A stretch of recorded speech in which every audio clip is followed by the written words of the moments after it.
All right, and thanks for tuning in to another episode of And Then We Win. Thank you for subscribing or just tuning in as a non-subscriber. I can't thank you enough for using your time and giving your space to listen to another episode of And Then We Win, the Sports Social Work podcast where we, talk about sports and social work. Yes, it is something that exists together. And the reason why this show exists to this day. And so this episode, I am proud to have a great colleague of mine by the name of Marcel Hernandez, who is the founder of Be About Change, which is a nonprofit organization that's doing a lot of work. And like the title of the show, he's doing the same exact thing. He's, all about being about change within the community and not sitting on his hands and not doing anything at all. So hopefully you get an opportunity to enjoy this show as much as I enjoyed this interview, because Marcel is just a guy that wants to make change. And he's doing it in a very unique way. And so hopefully take something away from the work that he's doing and enjoy the show. And so thank you again for tuning in and check out some of our other episodes. But right now, let's get right into our latest episode with Marcel Hernandez. All right, and welcome to another episode of And Then We Win. It is me, Dr. Justin Singleton, the founder of Just Single Vision, and also one of the co-hosts for And Then We Win. I am very excited today for this interview. This will be something a little bit different. Usually we have everybody who's in the sports social work field who's doing the work and do different type of things in the area. But this time around, we're going to do something a little bit different. We are asking, people in the community who are actually doing sports social work and don't even really know it. And so I'm happy to have a good friend of mine, a good colleague, Marcel Hernandez. He is the founder of Be About Change, and I'm happy to have him here. And Marcel, I'd like you to introduce yourself and share anything about yourself before we start diving into some of these questions for today. Sure. Thank you, Justin. I'm happy to be here, and thank you for having me on the show. And I am a social impact organization founder, Be About Change. But more importantly than that, I'm a husband and father. That really informs the work that we do at the organization. I also founded Innovative Communities Group. It's an LLC based here in Tennessee, where we specialize in working with clients focused in the education and justice spaces. So really a lot of the work that's being done alongside Be About Change, some of our partners, and just other community organizations that are striving to make a difference with youth and families here in Middle Tennessee. And as you can tell, he's a serial social entrepreneur. One thing I love about this guy, he's always thinking about the next thing and the next best thing. Somebody I aspire to be like one day. When you sit and meet with Marcel, he has a notebook and you always think about, okay, what can we do next to best help the community? And so thank you for doing that. I look up to you, and talking about Be About Change, what is Be About Change and what caused you to start this organization? Justin, thank you for that compliment, first of all. The feeling is mutual. I very much respect you and your work, particularly because you are looking kind of behind the scenes, what goes on here and here when it comes to individuals and, youth and families. But as far as founding Be About Change, so I had the initial idea in 2015, and I was coming up on a year of sobriety, and what was happening was kind of a lot of, uncomfortable thoughts, uncomfortable feelings, not having been to that kind of mark and over time. And I was feeling insecure and not really sure how I was going to even make it that 1 year, and ultimately had a lot of great conversations with my wife, Lindsay, and I wound up doing a half marathon. And the training for that is really what allowed me to dive deeper into what I would call darkness psychologically. And from that came the evening runs, often in the dark. And so it seemed like a parallel track, kind of running side by side, physically in the darkness, and then psychologically in the darkness as well. And what came from that, I was writing for a local newspaper, and one of my articles got rejected. So I decided to self-publish. And I thought this ought to have a little more purpose than just be ranting. And I recalled some conversations with a good friend of mine from childhood, some years prior. And I was telling him at the time, hey, I want to quit drinking. And he said, Marcel, don't just talk about change, be about change. And that phrase stuck with me. And so January the following year, I founded Be About Change in 2016. And I really wanted to focus on working with young people here in Middle Tennessee, something I had always wanted to do over time. had some experiences leading up to that, serving on a few boards here and there. And we started with higher education scholarships and quickly transitioned into writing workshops at local high schools and middle schools, and then started working with the local juvenile court here in Nashville on a monthly basis. That grew into what we now call Project Lead, where you participated with us recently over at Watkins Park. Mhm. And that's a 16-hour program where we really focus on working with youth on the physical side, the physical training, everything body weight, and then on the enrichment side, anything that might not necessarily be offered within school or an academic environment. Everything from communicating effectively to financial literacy and investment, learning about what it takes to engage meaningfully with the community on a civic level, on a community partnership level, and really embracing leadership qualities that young people already possess. They just might not know it. And so you mentioned Project Leaders, which is one of your projects under Be About Change. And you made a unique approach or taking a unique approach when you're talking about including the physical space. You're also doing it through a sense of using it through basketball. And Mm-hmm. so, and when you talk about the caveats that Project Lead addresses, why was basketball a sport that you would pick to help, push Project Lead and meet the mission? Sure. So Justin, when we first did our introduction, I talked about how being a husband and father is really what informs much of my work in the social impact space. And that really, the idea started in my head when I started as assistant coach a couple years back, maybe about a year and a half ago, with our older son, Cruz, his team with Metro Parks, and was helping out some other dads in the weekly practices and the games. And I realized then how basketball looks differently as an adult now looking at it than it did when I was growing up. And what I mean by that is I started to realize how basketball is really a great blueprint for understanding the mind, understanding teamwork, and really understanding what it means to be part of a group, part of a community, and how there's such a close relationship between repetition and how that repetition allows for fluidity of movement. At that same time, we were also going to Taekwondo classes. Our boys were going to Taekwondo classes. We were spectators. I wouldn't And doubt it. I've seen you stretch out on the side of a basketball courts. I'm pretty sure you get involved with Taekwondo too. And it was really my father practiced Kempo karate, and so I did a little bit with him when I was a little boy, but nothing serious. But it was reminiscent watching our boys do that of my experiences as a child, and I saw how those drills allowed for the mind to take rigidity and turn it into fluidity and flexibility and adaptability. And of course, I grew up watching Bruce Lee movies. And so a lot of that was something that I remembered.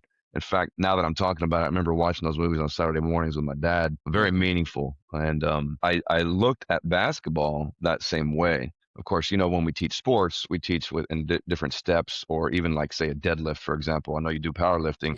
There might be different cues that one thinks of mentally. Over time, as we practice them, they become one full movement that hopefully, ideally, becomes second nature, and we don't have to think about each single step. And so I started to look at basketball more like martial arts, in that there are the equivalent. You've got a feint in martial arts, you've got a fake or a misdirection in basketball. And then not only that, but you've got the different steps for, say, a motion offense, or how one might move and cut toward the basket after passing. And those things over time, as we repeat them, they become one fluid motion. And that really got me curious. And I know you and I have had our conversations about the connections between basketball and rhythm and movement. And so that got me even more curious. And, you and I, of course, we talk about a lot of things on the mental health side and the mental wellness. And I recalled an experience from a couple years prior where we were looking at doing EMDR with a group of young people to offer an alternative for traditional talk therapy. And I remembered the rhythmic movement, of course, of the light bar, with the oscillating back and forth. So then that reminded me of another a therapeutic movement called Balavisix. And that's a program that I was introduced into, gosh, probably 5 years ago now through some of our mutual friends. And as a musician, I thought to myself, maybe we could introduce tempo when it comes to dribbling, and just as a way for children to start to get a sense of balance is not the word necessarily that I'm looking for, but a sense of a sense of a way to control the dribble in a specific Mm-hmm. way. And then, of course, we can speed it up, we can slow it down, and if we want to make it a little bit more intricate, then we can introduce odd tempos. So, say 6-8-3-4-7-4 tempos that are you don't necessarily hear in popular music. And as I'm thinking through this, I'm thinking, all right, so we've got tempo, we've got rhythm, we have basketball just as a sport standalone. And then if we introduce concepts like EMDR and we're crossing the center line of the body, we're really facilitating the ability for a young person to self-regulate. And then with a team member or team members co-regulating. And so that's what's really, I'm nerding out, as you can tell, on that Oh these no, that's days. fine. And and how to meaningfully integrate those with one another because it's so accessible, right? You know, you have a basketball, you have access to self-regulation, and it's as simple as that. And then when you've got you met New York over at Watkins Park, when you've Mm-hmm. got individuals like him and his team, DeMarcus over at East Park, who are just awesome at interacting with children and teaching and coaching, and then you combine that aspect, the physical aspect, with you coming in and showing how all of that translates to short-term goal setting, long-term goal setting, the ability to see more into the future, to plan, to self-author one's own life, so that we might have a certain perception of ourselves in a given environment or community, but through self-authorship and understanding of ourselves and our minds and the way we develop, we know that our environment is not the end all be all. It's just what we see Mm-hmm. here and now today. And we can really look into the future and look at things like things that you and I know about, delayed Mm-hmm. gratification, planning, and everything that might not be quite so obvious for a young person that, you know, kind of the demographics in Nashville, 75% of our students live in poverty. And so that in and of itself can unfortunately yield kind of self-limiting mindsets through no fault of children of their own, right? And so that was a long answer to your question about how we got Yeah, into no, no. basketball and combining that. It was it continues to be meaningful because we are peeling back the layers of what that can offer, and I don't think we've even scratched the surface yet. Yeah. And I think that's beautiful because you're taking basketball and you're making it fun again, also educational, and you're making an opportunity for people to grow in spaces they never would have imagined before that they can do through basketball. Hmm. I mean, you talk about using EMDR and all the things that from a psychological standpoint, and people are like, oh, I had no idea that rhythmic that I'm doing what things I'm doing with rhythm and dribbling can match together. Like, who would have thought to put those two together? And introducing it to youth where sports have kind of gone a different route for youth athletes nowadays. And so thinking about the program, how many cohorts or groups have you had with Project Lead so far? With Project Lead, we've had a good, I'd say, 12 to 15 over the last 4 to 6 years. With Project Lead Hmm. basketball, we just had the one that you participated with us. That was the very first one. Hmm. In fact, we're doing the next one February, March timeframe of this year. And we're Hmm. looking at ways to have it also offered throughout the week after school, in addition to on Saturdays, which we've kind of historically had the Project Hmm. Lead program, so that you know, families that are working all throughout the week might have an opportunity to come, even if it's from a different part of town, and take advantage of that. But the Project Lead basketball is definitely something that we're going to keep, simply because it's whether you're a beginner or you're an expert in basketball, and you saw kind of the wide, I would say, skill range or skills aptitude in that group that Hmm. we had, it doesn't matter because you're going to gain something from the program regardless. Definitely in the basketball portion, and then also supplemental in the enrichment portion. Introduction to you know, how to open a bank account, what it means to not only save but leverage the U.S. dollar, which of course tends to lose value over the years, about how to leverage that meaningfully over time through compounding interest and different concepts that the average person may not be aware of. Hmm. So, with the amount of, I know you just completed your first cohort, how was it like to seeing some of the changes that might have, these athletes have experienced over that time frame that they are together with you all? Sure. So many of Because our we love students, outcomes. Everybody loves outcomes. So we just wonder, like, from an outcome right, perspective, what was right. that like? Some of our students, and in fact, quite a bit, come from the local juvenile court, which I mentioned we started with monthly workshops and now do these programs outside of the court as well. And Oftentimes, just because the nature of, you may remember when we were growing up, if mom or dad or teacher or coach wanted us to do something, especially if it was early on the Saturday morning, we didn't want to do it. I'm probably not going to have the best attitude. And so we've seen some of those situations where some of these young people may come in and may not have the best of attitudes. Again, understandable. We've all been there. Seeing really the magic, I would say, comes from the different team members. You, New York, that I Hmm. mentioned, DeMarcus. We've got some team members from U.S. Bank that come in and help us out with the financial literacy piece. It's very meaningful to see how they go from having that initial attitude to maybe having a few side conversations of encouragement, and then ultimately over the course of the program, or even in that first day, having that switch or that light bulb kind of turn on, simply because they realize, hey, I'm not here to be judged.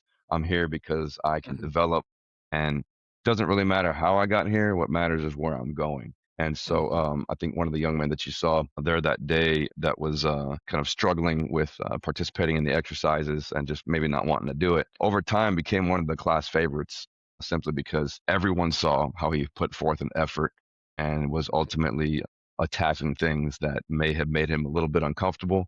And he didn't come in as a varsity player, but Hmm. when by the time he finished the program, not only had he acquired skills, but more importantly, he acquired confidence, which really tends to carry over into all aspects of life, particularly when we're looking at a situation that we may not be able to see the other side of it. But when we work with a young person such that ideally we're functioning as a mirror so they can see the strength that they already possess, embrace it, integrate it into life, and then carry that forward into every future decision.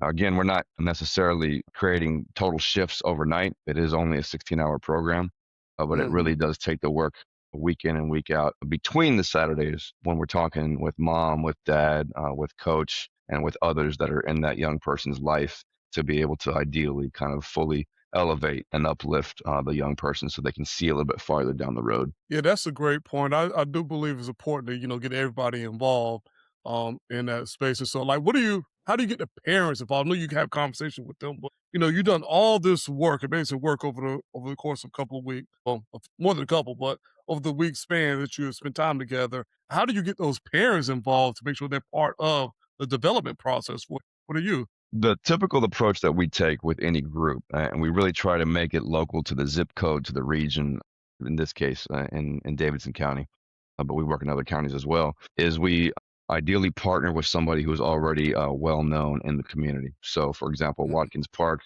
you saw the team there. Those relationships already exist. And so one of the perhaps best kept secrets in education is that it's not so much about the concepts that we're teaching so much as it is about creating and promoting and encouraging an environment of learning, right? And so part of that means that we're not going to go in and try to recreate a relationship or start something from scratch, or even come in with the mindset that we're going to tell folks what to do. It's more about, Mhm. where are you today? Where do you envision yourself going? How can we help you get there? And we have found that the people and organizations local to that particular community are the ones that are already making it happen. And so we do what we can to support that. And so when a young person gets referred, either me or a team member or one of the coordinators from our programs will make that initial call to mom or dad, whichever number that we're given initially, and have a short conversation. Of course, there's a little bit of a checklist of questions that we have to survey where things are, and it's Mhm. really our pre-assessment, but we approach it like a conversation so that they have a chance to ask questions, learn a little bit about the program, and we can learn a little bit about the young person who's been referred, what some of their strengths are, what some of their challenges are, and what's working best for mom and dad at home, in the community, at school. Ideally, we're also able to talk with a teacher or someone outside of the household who has kind of a different perspective. I don't know about you, but when I was growing up, I didn't always listen to my parents. And so sometimes it took another adult's perspective, even though they might have said the same exact thing my parents were saying, to kind of hit home a little bit better, because Mhm. it was almost like external confirmation, right? Even though I wasn't necessarily thinking of it that way. But of course, as a father, I see the same exact thing. In fact, Mhm. sometimes I will call some friends or some coaches that I'm coaching with and say, hey, could you please do me a favor and talk with him about A, B, and C? We're struggling with this. I think it'd be a good idea for him to hear from you. Mhm. And then, because we're developing a relationship at the household, the family level, it can possibly take a couple of phone calls from different people. So like I said, any number of us will make that initial call, but then we extend an open invitation for parents to participate. Like you saw when you came, there was, I think, Hmm. a mom and a dad, two different participants who actually came week in, week out. And we love having that because, number one, well, there's a few different benefits to that. Of course, the behavioral thing, right? When my parents Hmm. went anywhere with me, chaperone or accompanying me anywhere, I definitely kind of was looking over my shoulder a little bit more and how I was moving. But the other key thing is that parents are able to see firsthand what's being discussed, and particularly when it comes to a topic where we as parents may have more experience, they may be able to participate in the discussion or offer a perspective that is personal to them that the young person already knows about. And we don't always get high level engagement, just like any other kind Hmm. of educational environment. And I think that's the nature of just education and social impact in general. And we also understand that people have lives and they've got, other things that they have going on. There are challenges that maybe I've never even experienced that a family is experiencing that we try to be sensitive to. But then finally, we also, because our programs are a 16-hour program, they're either 2 or 4 hours on Saturdays, depending on the length. We also offer lunch. And so that's another opportunity for the families to engage because we have great partners like National Food Project, for example, that provides lunch. And then we're able to have families, siblings included, come join us for that and really have a little bit more fellowship, which, as you know, that's kind of where the um, the seeds are planted for long-term positive outcomes is really community and building a space for people to ideally stay in touch long-term beyond those 16 hours of the Project Lead program. So, I mean, you're doing a lot of great work. So I wonder, how do you define successful, within the group? These kids are out there, they, of course, they engage in basketball, doing something they love to do. And then they're also picking up a lot of psychological and a lot of some of the social aspect from all the components that's necessary that they didn't know they was going to gain from basketball. And Mhm. so, like, when you sit back at the end of a week or like at the end of 16 period, how do you say, man, that was actually a successful run that we actually had here? We look at three different high level areas that we measure and that we have measured over the last, gosh, we started officially Project Lead in 2017, about a year after founding the program Be About Change, or founding the organization Be About Change. And I would say just before the pandemic, so maybe 19, early 2020, we started looking at three high level outcomes. And those were, number one, of course, student attendance. And so attendance is something that we look at because we know that a lot of the students that are in the juvenile justice system unfortunately have a strong correlation with lower attendance or even truancy. The other thing we look at, of course, that everyone looks at in these types of programs is recidivism. And so the court, for example, did a study on the Be About Change program over the course of 3 years and found that 92 of our participants remained arrest free over the following year, having completed the program. And then we also look at community engagement. One year we had the young Republicans and young Democrats kind of come together in a very collaborative way to show young people that, hey, not only should you be civically engaged, but you can also engage in a way that is cooperative. It doesn't matter whether you're coming from this line of thinking or the other line of thinking. It is possible to identify what are some common areas that we have and how can we work together. Moving into this year, we're expanding the ways in which we are quantifying or looking at ways to measure success. So, as an example, we have a program partner called Career Life, and they really come in with their team and prepare young people for a professional career, a professional way of thinking. So, things that before the call, we were talking about some differences in the way that we came up in the workforce and are kind of Hmm. developing versus younger people who are just now entering the workforce. And some things that may come naturally to you and I may not come quite as naturally to a young person that's just getting started off. And so we really try to impress upon them, hey, it's about how you communicate, your word choice, how you present yourself, the things that you're doing and saying. How do you develop yourself and give a 30-second introduction that shows confidence and that allows for an employer to see what value you're going to bring to them. A lot of times you'll see it's not just young people, but it's anybody will say, hey, I do this, this, and this. And it's a lot of kind of like listing bullet points on a resume from the Hmm. 1980s or 90s. And if you know anything about sales, it's more about positioning benefits and value for the person or group that you're speaking with. And so we really try to facilitate a way for these people, these participants, to practice that, and even do go through rotations. Like on the last day, we'll have them kind of go around the different stations and introduce. It's a bit like a mock interview, but more so to Mhm. start to get that repetition, which kind of like basketball. The more we practice, the more we do it over and over, it gives the opportunity for fluidity, or for more second nature when it comes to that communication. And so the other things that we're looking at is how are families engaged? Where is mom or dad working? What are some things that they might need that we can assist and support with? What are some things that they can perhaps even offer within the program itself? So one of our participants in the Watkins Park program, dad actually does a lot of leadership conferences around the country. And so I had some really nice conversations with him about, the work that he does and ways that he can get involved, because this is something that he does for a living, for his career. And so it's very, uh, what's the word I'm looking for? I guess the best way to say it is there's a great opportunity for him to kind of impart some of those things that he's living day to day, and start to introduce that for young people to be able to do that.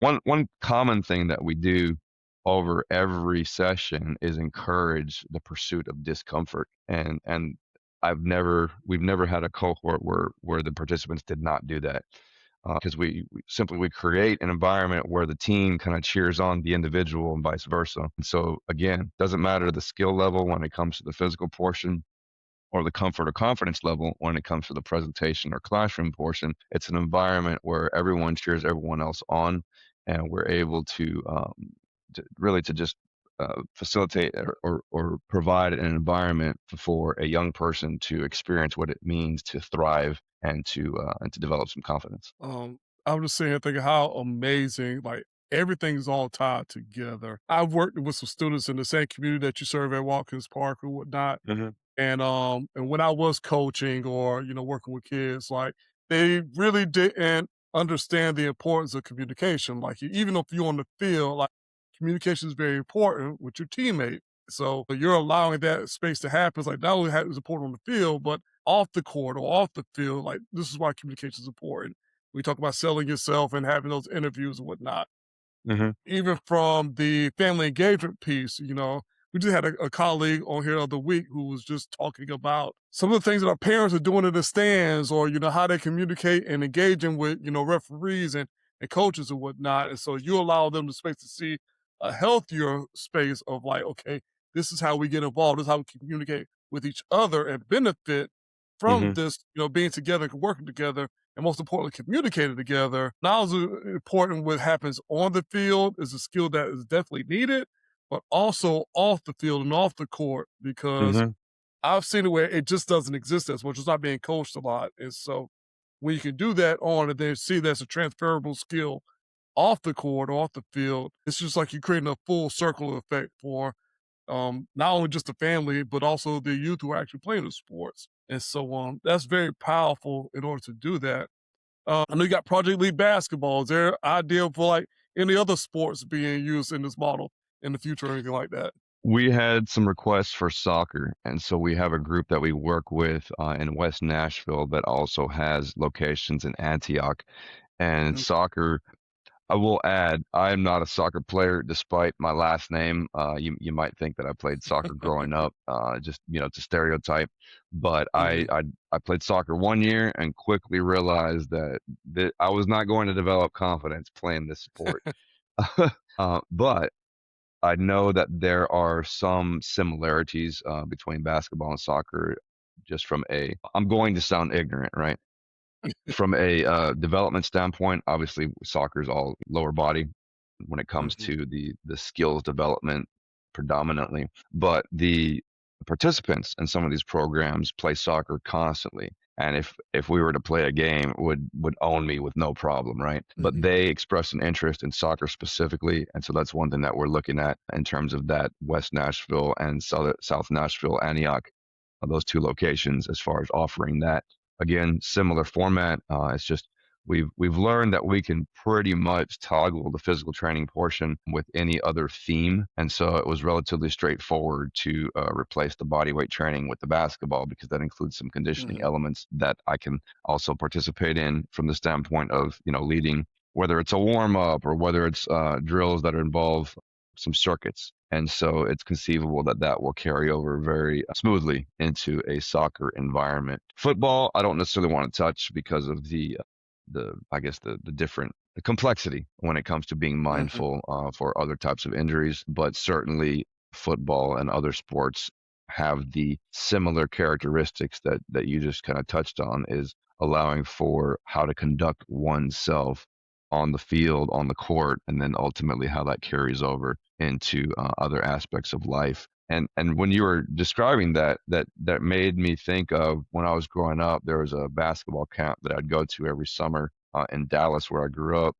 And one of the things that stuck with me from there was a director for those camps, and he would always say, when you're listening, I need your eyes and your ears. And of course, when we're a kid, we're like, well, how do I listen with my eyes? But that's something Hmm. that I've carried over as assistant coach with Cruz's basketball team, and they're third and fourth graders. And it's one of the first things I said to them. I said, hey, when one of the coaches is talking, we need your eyes and your ears so that we know we have your full attention. And so something like that in a coaching environment, as young men, it's a lot more natural to be commanded to follow that direction in an athletic environment and a sports environment. And then hopefully that carries over when it comes to a Hmm. teacher saying that, or to any team discussion or any group discussion that involves the attention of that young person.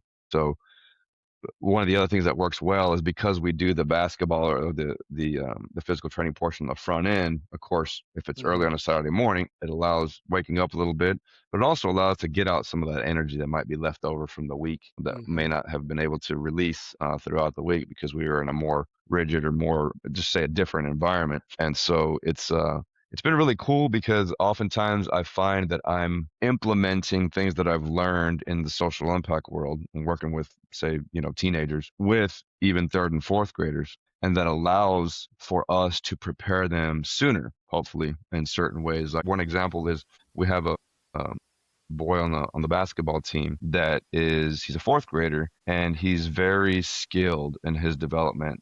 He's a big man down low, but he's able to get the majority of our rebounds. He's able to really lead the team in on the court. But off the court, he will actually supplement what we're offering and direction. And so he'll kind of snap his fingers and say, hey, get over here, or hey, make sure you're keeping this in mind. And as we notice that, we're able to afford and carve out a leadership path for him right then and there, because he's clearly demonstrating the ability to do that.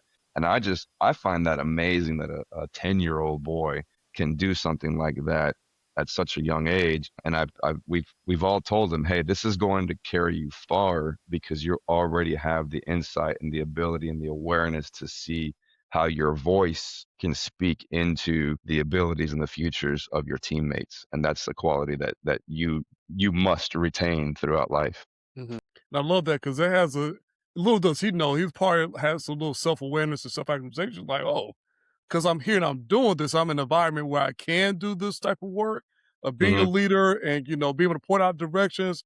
He's like, I feel empowered to do this in other areas. And so I'm pretty sure when he's at home or in the classroom or in the school setting, the same exact thing is happening due to that, having that environment that allows him to do so. I'm Hmm. going to say I love the fact that y'all bring in soccer. I love soccer. I know I lift weights, and people, and I tell them I play soccer growing up, like, you play soccer? I'm like, yeah, I gained a couple pounds and got a couple more muscles, but I still love the game because, like basketball, it does require to those neurons to fire a little bit faster because everything is fast paced.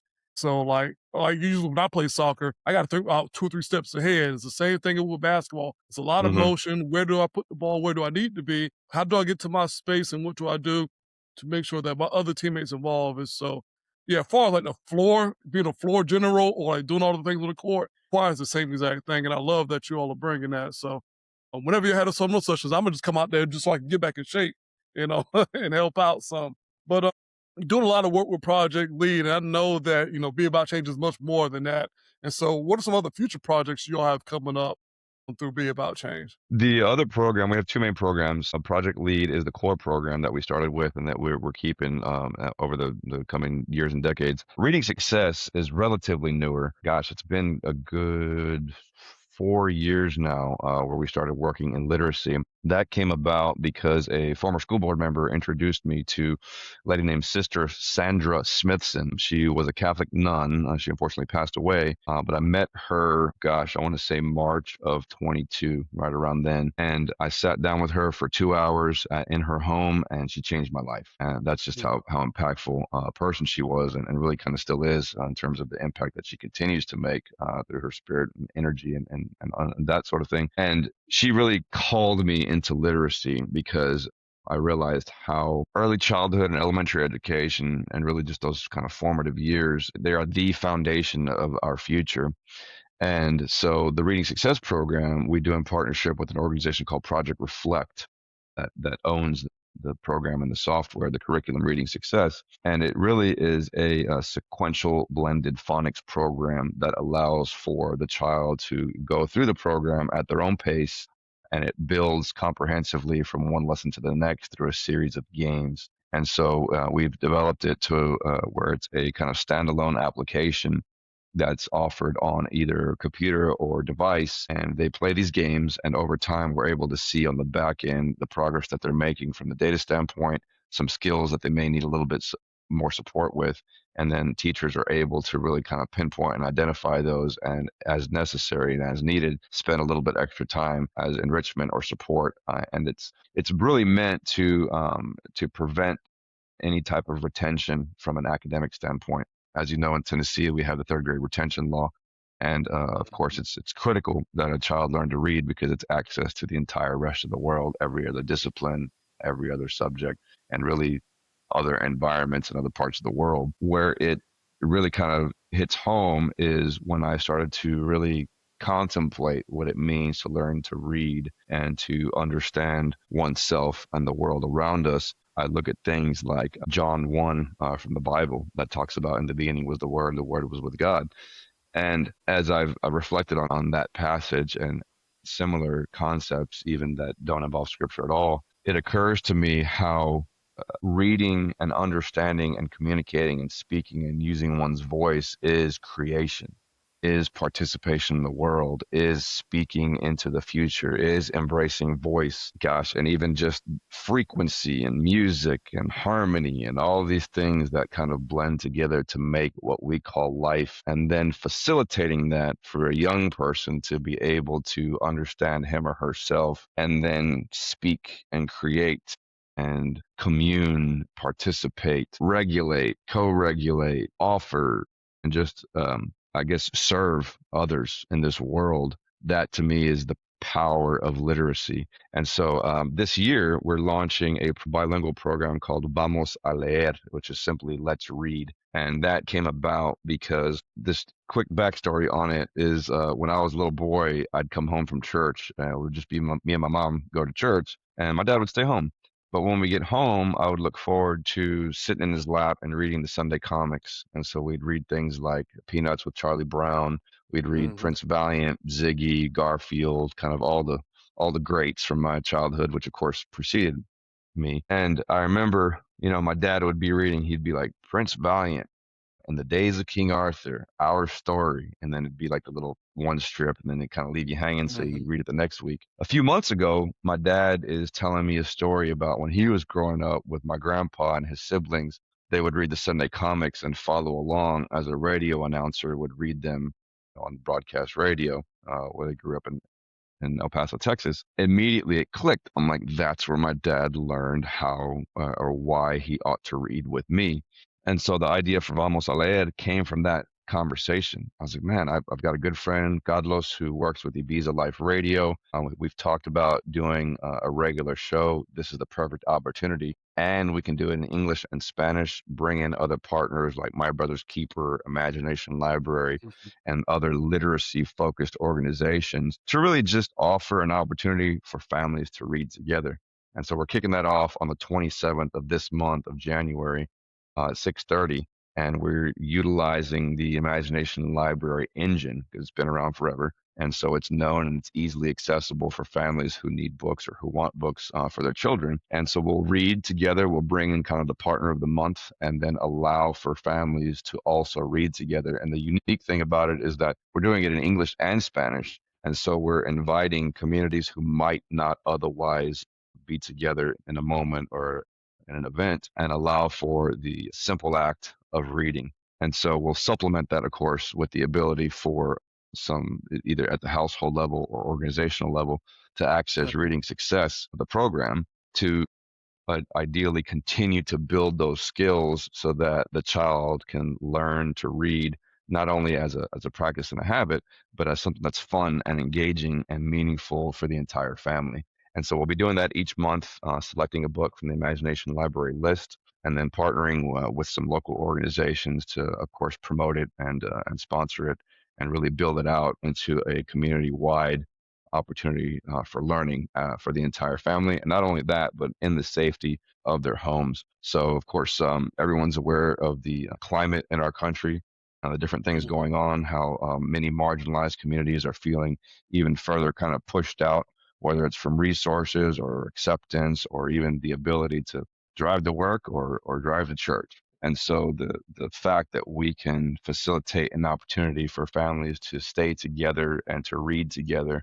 and a good friend of mine with MMPS, Ruben de Peña, he says an informed family is an empowered family. And that's really truly what we believe, because we know that the higher our pursuit of education continues, the better decisions that we can make, the further we can see down the road, and the more that we can better support one another exactly where we are and where we want to go as a family, as a group, as a community, as a society. Man, I'm glad y'all taking on that role of the support, provide support through literacy. You just reminded me when like growing up, we used to call it the funny papers, and so like we were all like, "Hey, have you read the funny papers yet?" And then it was Hmm. an opportunity to kind of collab. I mean, just to build together as a family because after we read it, we'll talk about it, or and so it was just that opportunity to connect and didn't realize like how important that was with developing kinship with your family members, Hmm. which is very important and you're right, like it's only so far you can go without reading. And I think a lot of our kids are being taken away those opportunities to read. They may have it in classroom, but it's not happening as much as home because as soon as you get home, you're on the iPad, you're on the video game, or you're just doing something else. And so, yes, it's good to have some of those skills that you can gain from playing a video game. But the most important thing is you have to start with literacy. Literacy is the foundation to so many branches of the tree of life, but it all begins there, being able to, read and understand what you're reading. And Hmm. that's one thing I have to get on my niece about. Like, yeah, you read it, but what did you read? And so tell me about what happened. I have to make up questions for her to read Hmm. it. And I hope my niece don't hear this later on. But it's just one of those things that's very critical when we talk about literacy. Is not only just reading, but for can they comprehend what Right. they read and Yep. can they share what they comprehended to? And so Look, my that is mom is a retired teacher, and she's often, well, number one, I'm always asking for her kind of insights when it comes to all of our mhm, programs and all the things that we're all of our projects and things that we're working on. But number two, as a grandparent, she's also offering perspectives, some solicited, some unsolicited. That's just the way that goes. But yeah, one thing that I learned from her that's kind of a nuanced thing is that we as we read with our children, when children are younger, of course, there's pictures, right? And so we are mhm, able to exactly what you talked about to really have a quick discussion. Like, hey, why do you think, or how do you, a character might look angry in one of the pictures? And then, so I'll just ask, like with our younger son, I'll be like, hey, Liam, why do you think he's got that look on his face? And so we're engaging with them so that they have to think and reflect and wonder and be curious. And so, Liam might say, "Oh, he's angry," and be, "Hey, why do you think he's angry?" "Oh, well, because he took the ball away," or it. We're kind of conversing about the book actively before we even turn the page, and that mhm, allows obviously for the engagement itself, but also for thinking about why it's written a certain way, or um, as we read more and more books over time, over the course of life, we start to understand that oftentimes the author is placing him or herself, their life, into the content, into the book, into the story, and then we start to see that, hey, I have a story too, and this is something that, I might be able to relate with a character, or the character might be doing something that I've experienced, and then I can see, hey, I'm not the only one that's experiencing this, or hey, struggle is common, and then it affords for a much larger kind of discussion or path, particularly when our children experience a life event that is new to them for the first time. And so we can have a discussion about that, and we can say, hey, well, how did it make you feel, or what do you think you should do? Instead of, I mean, I'm a father, so I am 100% offering unsolicited perspective and direction, right? And I make no Hmm. apologies for it. At the same time, I do see that there are opportunities for us to really ask and be a little more Socratic in our approach in parenting. Why do you think that? Had you come to that conclusion? Do you think you could have chosen differently? And reading and storytelling and engaging and conversing really allows for all of that. And it's not always obvious, right? We don't know. There's no playbook for being a parent. And I often find myself apologizing to my own children because I misstepped, or I misspoke, or I made a mistake. And Hmm. and then I have to kind of take a deeper look at myself and say, why did I do that? Or, what was going on in my head, or what happened in my childhood to kind of really inform me taking that approach. And so it's a two-way street. And oftentimes I have found that whether it's at home, in the house with our families, in programming, in the community, it's our children that are teaching us and helping us find our way back home, so to speak, because we are Hmm. able to really reconcile some of those things that we did not realize were still kind of Hmm. there, informing our behaviors. And I know you know all this as a mental health professional, and it's really cool to be on both sides of it, because Hmm. not only are we kind of striving to actively facilitate, a young person to kind of rise into their strengths, but we're also afforded the opportunity to heal ourselves in that process. I'll say one thing kids will always do. They'll always bring you back to the basics because they're just like, okay, they may ask a certain, just why, or what. They may ask certain questions, but they have to sit back and realize, you know what? I really need to think that through, or maybe I overlooked this, or maybe I have to explain it. So that's one thing I love about working with kids because like no matter how advanced you are as an adult, they will bring you back to the basics, make you think about okay, why am I telling you to do the X, Y, Z? What are the benefits? Hmm. What is the purpose of it? And we have to remember that they don't know. They're really new human beings. So Right. they've only been here for a couple of years or a couple of months. And so they're really Hmm. trying to understand why. It's not really like sometimes they're not, now I can't say this all for everybody. They're not always questioning authority. They really want to know, okay, what is the sole reason? Because you're making me do it for a reason. What is that purpose and that reason? And so, because they're trying to make sense of it all. And so I have to remind myself that sometimes with my niece and nephews, I'm just like, okay, they're asking because they don't know. Right. Right. And that's a very important thing that we have to realize that as a kid. Yeah, they might be getting on our nerves doing it, but the thing is like they really are trying to learn and they learn by asking. Sometimes Hmm. they ask too many questions, but that is how they learn. Very, that's why I love kids and working with sometimes.